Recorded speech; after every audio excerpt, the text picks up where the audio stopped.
working with percents. What is 55% of 400? Or 240 is 30% of what number?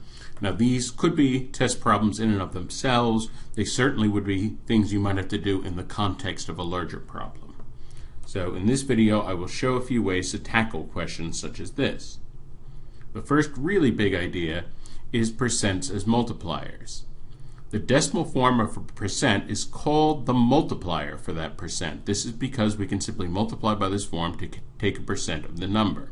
So when we're using percents as multipliers, here are the basic things to remember. Remember that is means equal. Remember that of means multiply. Change any percent to the multiplier form and replace unknowns with a variable.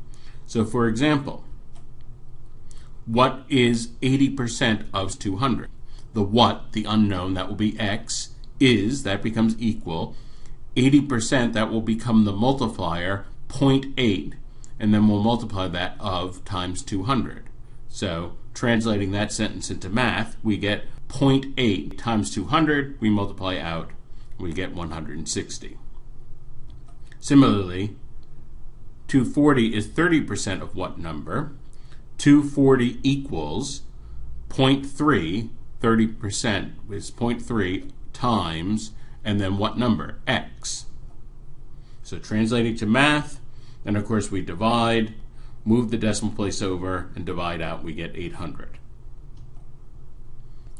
Now the second way to use this is in questions where we have to find the percent. So 56 is what percent of 800? So here we set things up again. 56 equals x times 800. We'll have to remember that that x, of course, is a multiplier. So we divide out, we can cancel the factor of 8, we get 7 over 100, which is 0.07. That's a multiplier which corresponds to 7%.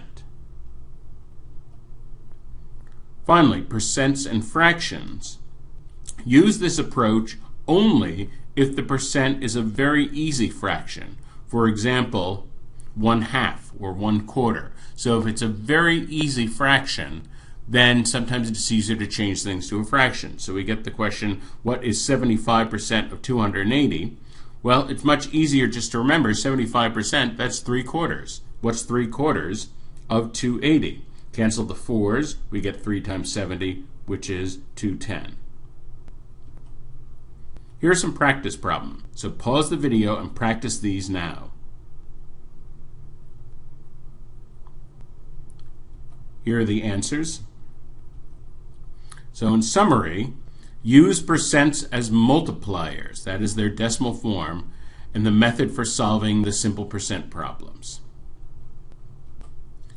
Using the same method to find an unknown percentage.